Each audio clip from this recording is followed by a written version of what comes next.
So ayan na guys, piniprito na natin yung isda natin na naka-slice, yung tambakol or tulingan or tuna. Ayan na mga guys, hintay lang natin tumaluto mga guys. Mamaya mga guys, habang nagpiprito tayo, ini-slice ko na tong sibuyas, luya at saka kamatis. Hintayin lang natin na maluto yung prito nating isda. At hinuhugasan ko na rin yung malunggay natin at saka yung kalabasa natin mga guys.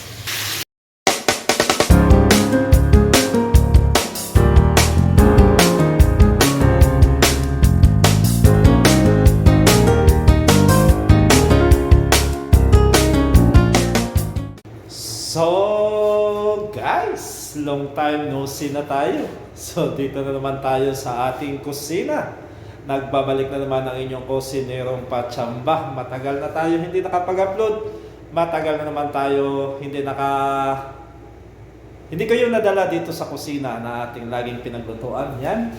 So ngayon mga guys, samahan niyo naman ako sa ating pagluluto. Simpleng luto lang to siya mga guys. Bali, pananghalian naming ulam. Dahil winter na dito ngayon sa Saudi, kailangan natin laging may mainit nga sabaw. Tara na, samahan nyo na ako mga guys. So mga guys, ito yung sangkap natin. Mayroon tayong kalabasa, kamatis, luya, sibuyas, at saka malunggay mga guys. Yan ang sangkap natin sa ulam nating lulutuin. So, samahan nyo ako mga guys sa ating pagluluto na naman. So ayan mga guys, yan yung isda nating tambakol or tuna. Nakababad pa siya kasi nagyiyelo. Ayun, naka-slice na yan. So ilagay lang namin sa freezer. Yan. So hintayin lang natin muna na mawala na yung yelo, saka na natin aasinan at saka prituhin mga guys.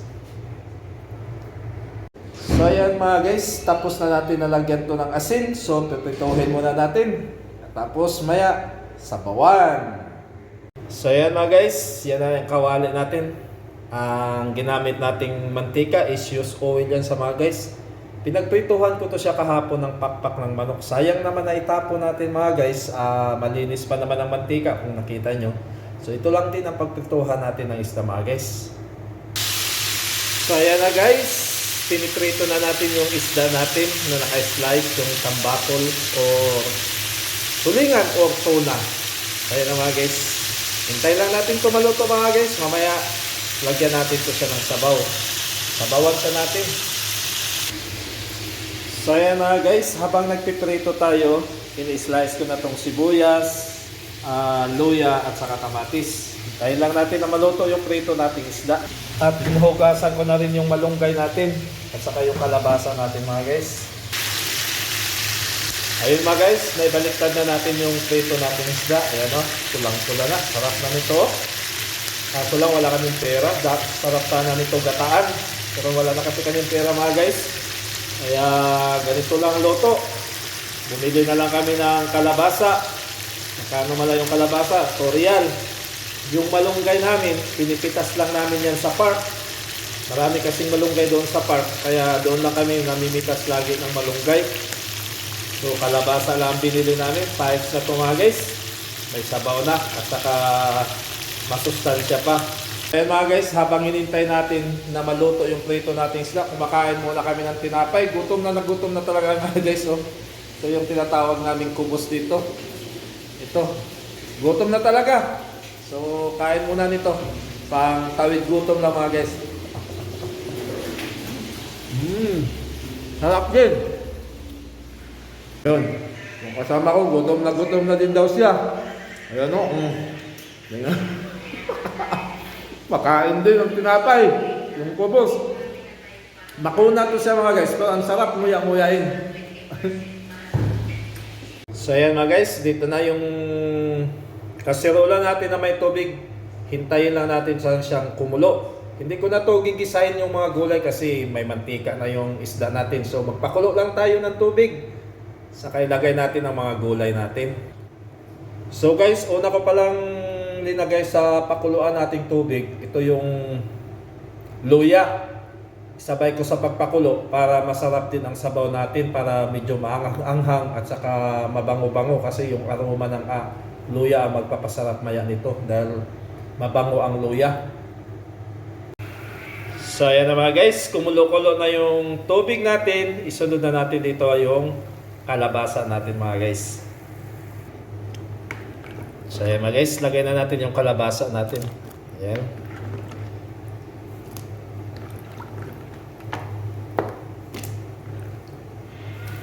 Ayan, pakuluin lang natin to isang bisis mga guys. Isunod na din natin yung sibuyas, kamatis natin rito. So ayan mga guys, malapit nang kumulo. Ayan.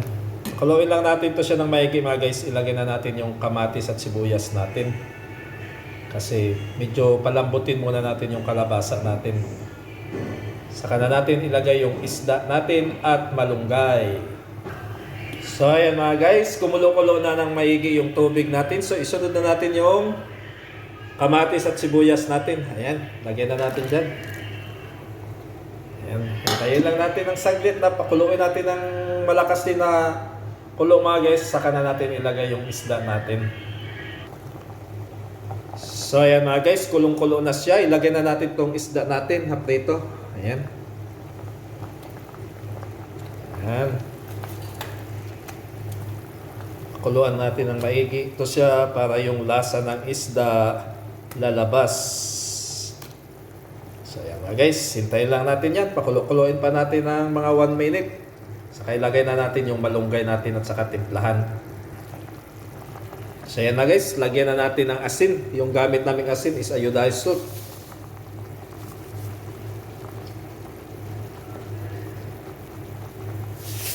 So tama na mga guys. Konti lang muna kasi yung prito natin is may asin din yan. So ayan na guys, kumulong-kulo na talaga. So lagyan na natin siya ng Ajinomoto. Gumagamit din kami ng bitsin. Ayan, tama na yan. So ito na mga guys, lagyan na natin yung malunggay natin. Ayan. Lagyan na natin ang malunggay. Tinimplahan ko na to siya mga guys. Tama na to siya sa lasa, tama na sa timpla. Lagyan na lang natin dito ang malunggay natin. So ayan na guys, nailagay na natin lahat ng malunggay natin. Hintayin lang natin ng saglit. Sa kamaya, hanguin na natin to siya. Kasi tama na to siya sa timpla mga guys. Tama na sa lasa.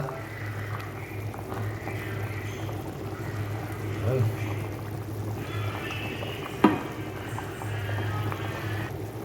So mga guys, oh, sarap na. Kung sa Bisaya pa, inotanan nga pritong isda ang tawag namin dito mga guys na putay.